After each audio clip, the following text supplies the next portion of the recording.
마태복음 27장 46절의 말씀을 오늘 함께 보도록 하겠습니다. 마태복음 27장 46절 다 함께 합독하도록 하겠습니다. 합독하겠습니다. 제 9시쯤에 예수께서 크게 소리 질러 이르시되 엘리 엘리 라마 사박다니 하시니 이는 곧 나의 하나님 어찌하여 나를 버리셨나이까 하는 뜻이라. 아멘. 아멘. 고난 주간 한 주간을 우리 주님께서 당하신 십자가 고난에 묵상하며 그 의미를 마음에 다시 한번 새겨보는 그런 시간을 보내고 있습니다. 오늘은 십자가 고난의 역전이라는 제목으로 함께 은혜의 말씀을 나누기 원합니다. 태초부터 계셨던 말씀이신 하나님은 죄인들에게 조롱받으시면서 십자가에 달리셨습니다. 그리고 그 고통이 고조되어 하신 절규가 바로 오늘 본문의 말씀입니다. 영국의 유명한 전도자이며 설교가인 아더 핑크가 이 말씀이 숨이 멎을 만큼 중요한 말씀이다라고 고백했던 것을 보았습니다. 영광의 주님께서 십자가에 달리신 일이 이 땅에서 일어난 일들 가운데에서도 가장 보기 힘든 일이고 가장 보기 드문 일이고, 그리고 또 고통 가운데 외치신 이 말씀이야말로 당혹스러움 가운데 가장 당혹스러운 말씀, 가장 놀라운 말씀인 것입니다. 물론 무죄한 이가 정죄를 받거나 죄 없는 이가 박해를 받거나 또 은혜를 베푼 자가 잔인하게 살해당하는 것은 인류 역사 가운데 그렇게 새로운 일은 아닙니다. 성경이 증언하는 것을 보아도 창세로부터 아벨의 의로운 죽음과 같은 순교의 죽음이 계속되어 왔음을 볼 수 있습니다. 그렇지만 지금 십자가에 달리신 분은 그냥 평범한 사람이 아닙니다. 물론 인성으로는 의심할 여지 없이 완벽하신 사람이시지만, 그러나 또 한편 모든 것 위에 뛰어나신 온 세계의 주인이신 살아계신 하나님이심을 우리는 고백합니다. 다른 이들이 죽을 때에는 그 죽음에 무언가 변명할 여지가 또 그들을 비난할 만한 무언가 흠이나 결점이 존재했겠지만 우리 주님의 경우엔 그렇지 않다는 것입니다. 그래서 심지어는 판결을 내리는 재판관의 입에서도 나는 그에게서 아무 죄도 찾지 못하노라 하는 고백을 듣게 됩니다. 우리 주님은 빌립보서의 고백을 빌리자면 근본 하나님의 본체이신 분이십니다. 미가 선지자는 이 근본을 상고로부터 영원으로부터 있음을 고백합니다. 요한은 태초부터 하나님과 함께 계신 말씀으로 이 모든 것의 근본이신 생명의 빛으로 우리 주님을 고백합니다. 이사야 선지자는 어깨에 정사를 맨 기묘자, 모사, 전능하신 하나님, 영존하시는 아버지, 평강의 왕으로 우리 주님을 고백합니다. 제가 예수님에 대해 고백하는 성경의 구절들을 찾아서 오늘 읽기만 하여도 준비된 설교의 시간을 다 써버릴 것 같습니다. 그렇지만 세상의 모든 존귀한 고백을 모아서 올려드려도 부족한 우리 주님께 지금 있는 것은 수치스러운 죽음뿐입니다. 나의 하나님 어찌하여 나를 버리셨나이까? 이 버림받다라고 하는 말이 주는 비참함을 여러분 생각해 보시겠습니까? 버려진 도시, 버려진 집, 말 그대로 폐허입니다. 이 버림받다라고 하는 말이 수식하는 모든 문장은 다 비참합니다. 친구에게 버림받다, 부모에게 버림받다, 남편에게 버림받다, 아내에게 버림받다. 얼마나 비참합니까? 그러나 이 모든 것이 아무리 비참하다고 해도 창조주로부터 버림받는 것만큼 비참하겠습니까? 심지어 우리 주님께서는 성육신 하셔서 이 땅에 거하시는 동안 아버지와 영적인 교제를 계속해서 나누셨음을 말씀하셨습니다.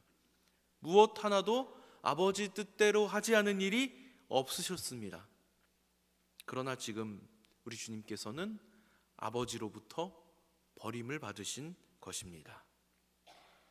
이 탄식은 십자가에 달리시기 전 주님께서 기도하신 고난의 쓴 잔이 상징하는 가장 중요한 사건입니다. 물론 십자가에 달리시기까지 모욕당하시고 고문당하시고 십자가를 지시고 또 그 위에 매달리시기까지 무엇 하나 고난이지 않았던 것은 없지만 이 모든 것보다 더 큰 고난이 바로 아버지로부터 버림받은 것입니다.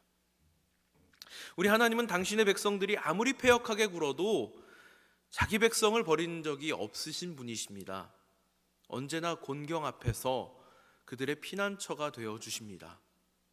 애굽의 잔인한 압제 가운데에서도, 홍해 앞에서도, 가나안의 대적들을 상대할 때도, 바벨론의 포로로 끌려가는 순간에도 하나님은 당신의 백성들을 버린 적이 없으십니다. 오죽하면 우리 주님이 임마누엘, 하나님이 함께 계신다라는 이름으로 이 땅에 오셨겠습니까? 그렇지만 우리 주님은 버림받으신 것입니다. 우리는 이 탄식을 통하여 우리의 죄가 얼마나 무서운 것인지를 확인해야 합니다. 우리 주님이 우리 죄의 값을 대신하기 위하여 십자가에 달리셨을 때 이것은 우리가 받아야 할 모든 진노를 대신 받으신다라는 것을 의미합니다.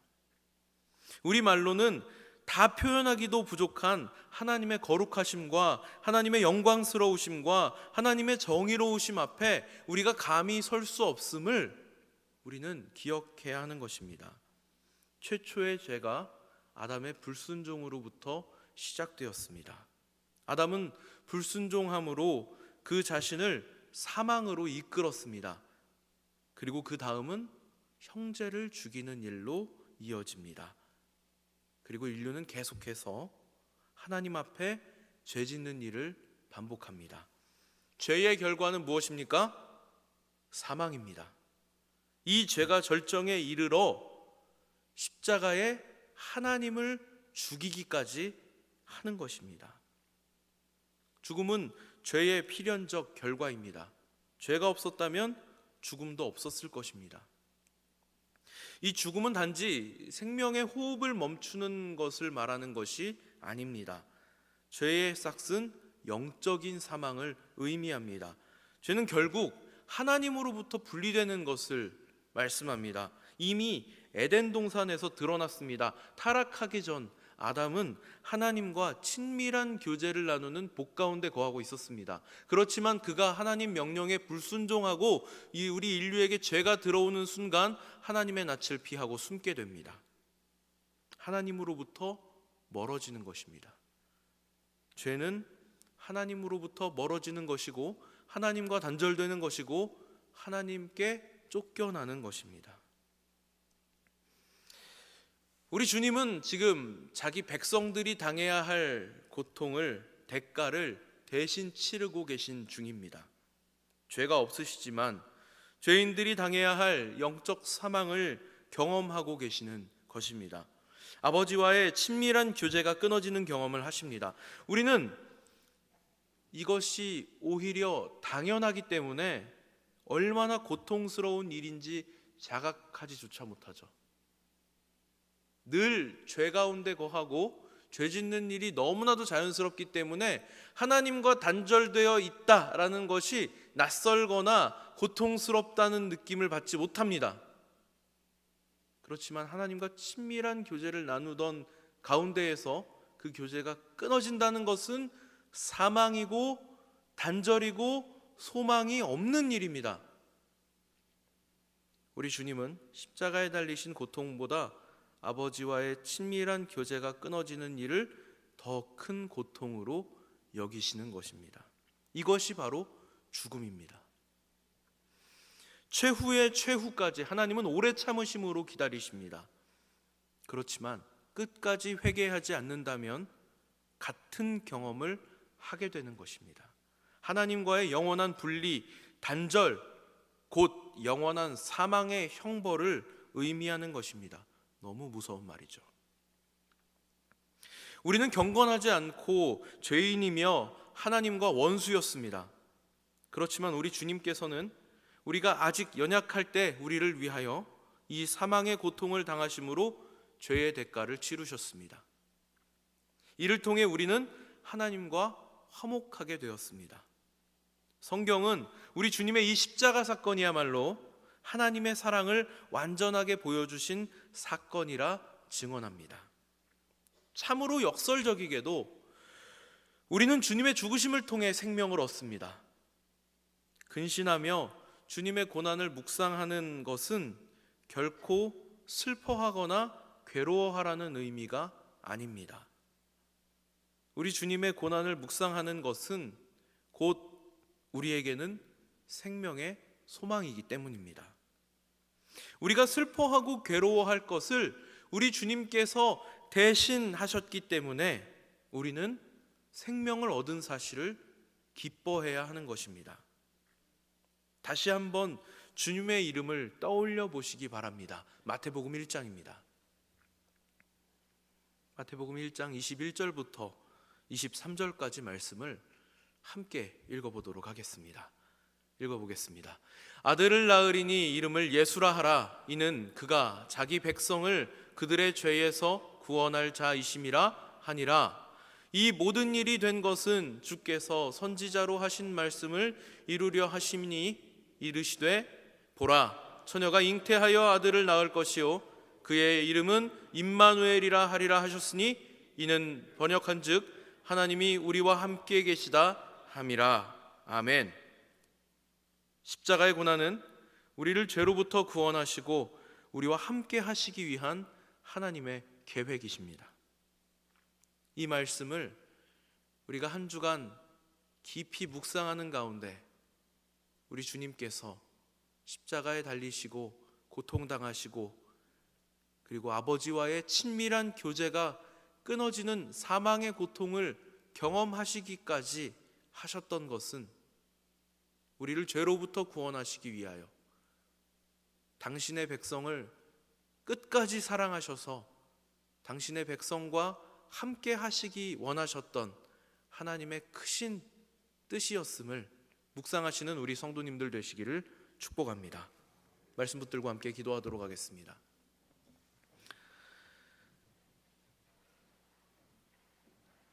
은혜가 풍성하신 하나님,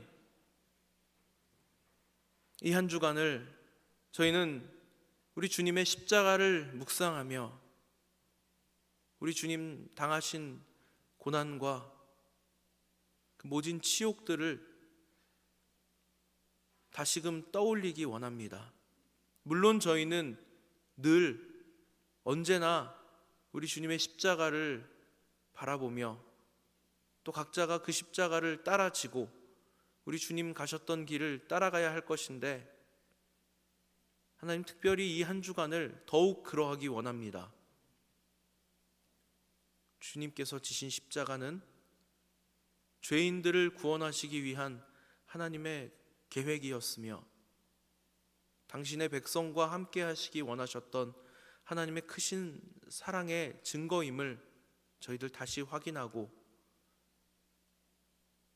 깊이 묵상하는 가운데 영생, 부활, 천국 소망을 마음에 품고 기쁨으로 감사함으로 끝까지 이 믿음을 붙들고 살아가는 하나님의 사람들로 살게 하여 주시옵소서. 오늘 하루도 우리 주님 십자가를 묵상할 때에 기쁨과 감사가 넘치게 하시고 우리를 위하여 십자가를 지신 주님을 자랑하게 하시고 지금도 여전히 죄 가운데 하나님과의 단절 가운데 사망 가운데 놓여 있는 많은 이들에게 생명의 소망을 전할 수 있는 저희들 되게 하여 주시옵소서. 이 새벽 시간 하나님 앞에 나올 때에 빈손으로 나오지 않게 하시고 저희들 마음과 정성을 다하여 하나님 앞에 올려드린 예물이 있습니다. 받아주시고 하나님 나라를 위하여 사용하실 때마다 드려진 손길들 하나님 기억하여 주시고 복 내려주셔서 하나님께 붙들린 인생, 하나님께서 주시는 것들로 충만하게 채워지는 삶을 간증하며 고백하고 자랑하는 하나님의 사람들 다 되도록 은혜 내려 주시옵소서. 감사드립니다. 우리 구주 예수 그리스도 이름 받들어 기도드리옵나이다. 아멘.